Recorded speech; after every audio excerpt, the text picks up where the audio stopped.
Então, a ceftazidima é uma ceftriaxona de terceira geração e tem uma característica, Helena, obrigado Helena, uma característica muito legal, que ela é uma ceftriaxona de terceira geração que tem atividade anti-pseudomonas. Essa é a grande característica. Então, quando eu faço ceftriaxona de terceira geração, que nem a gente falou ontem, nós falamos de ceftriaxona, por exemplo, cefotaxima, que eu falei para vocês, do cloroformo a gente nem usa mais, mas a ceftriaxona vocês usam toda hora, que é o nome comercial Rocefin, né? Mas assim, vejam só, a ceftazidima, que o nome comercial é Fortaz, foi uma droga que nós usamos muito, eu usei demais. Por quê? Qual que é a história dessa ceftazidima? Isso é bem legal vocês conhecerem.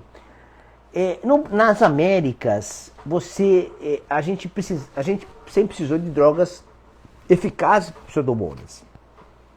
E esse grupo de pseudomonas aeruginosa, ele começou a dar muito impacto em pacientes neutropênicos febris. Então, pacientes neutropênicos, né, neutropênicos, principalmente pós-quimioterapia e pacientes com leucemia aguda ou linfoma leucemizado, esses doentes fazem neutropenia induzida por droga, pela quimioterapia, porque é o tratamento. Então, você usa drogas e realmente você faz uma ablação medular e aí o doente fica susceptível demais à infecção bacteriana porque caiu neutrófilo a níveis muito baixos.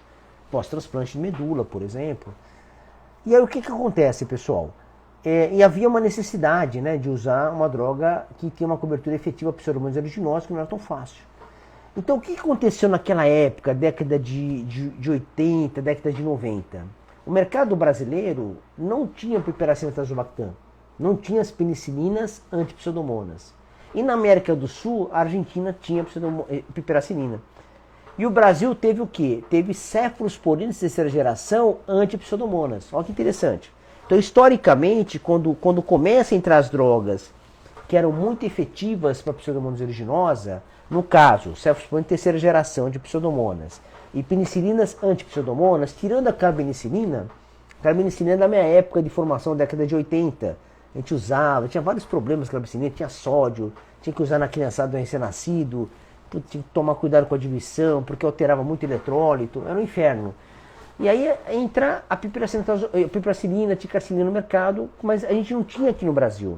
Tinha nas Américas, tinha na Argentina, nosso vizinho, e nós no Brasil usávamos mais cefalosporina de terceira geração, que é uma questão mercadológica, né, que ocorreu.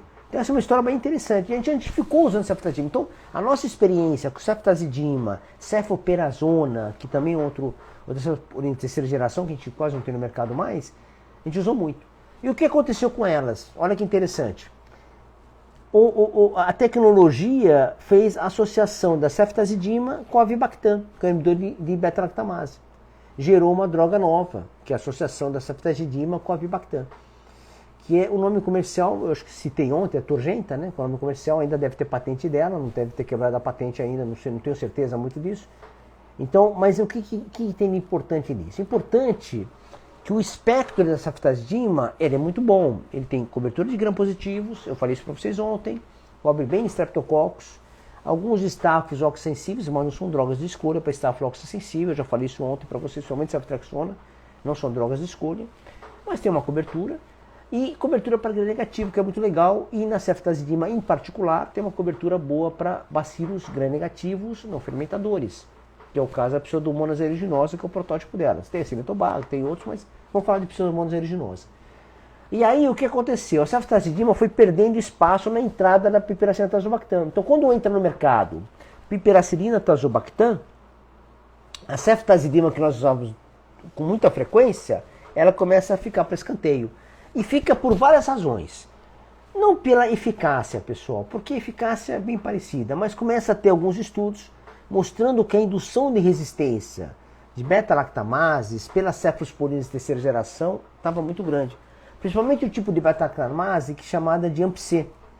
O que era um AMP-C? É um tipo de beta-lactamase. Então, habitualmente, esses beta-lactamos de terceira geração, eles amplificavam a apresentação do AMP-C. Então, tiravam a resistência. Às vezes, a bactéria tinha um AMP-C lá no gene dela, e o antibiótico terceira, ela conseguia ativar essa liberação. Olha que interessante. Então o mercado foi tirando de lado cada vez mais a cefalosporina de terceira geração antipseudomonas, ceftazidima, e entrando no mercado a piperacilina tazobactam. E aí a gente hoje usa piperacilina tazobactam no mundo inteiro. Então, o espaço da pipetazo, a abreviação que a gente utiliza, ele é maior no mundo inteiro, tanto porque a piperacetazobactam é um dos antibióticos hospitalares mais utilizados no mundo inteiro, não é só no Brasil. Muito bem, então o que aconteceu? Introdução da ceftazidima associado ao avibactam.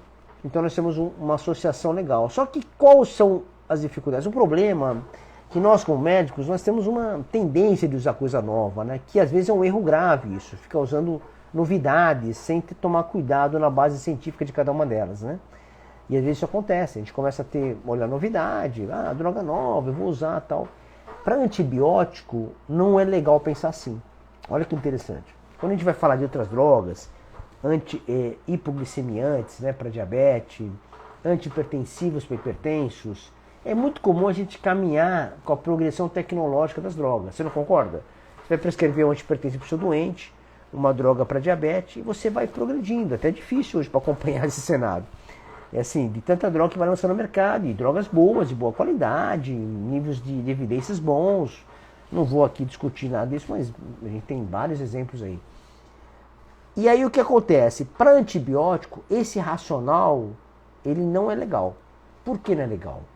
Porque você tem que usar o que é eficaz.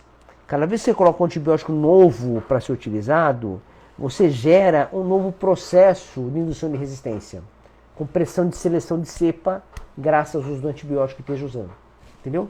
Então, por isso que a gente tem muito receio, quem estuda antibiótico, quem trabalha com isso, como eu faço frequentemente, é muito preocupante a utilização do modismo de algumas medicações.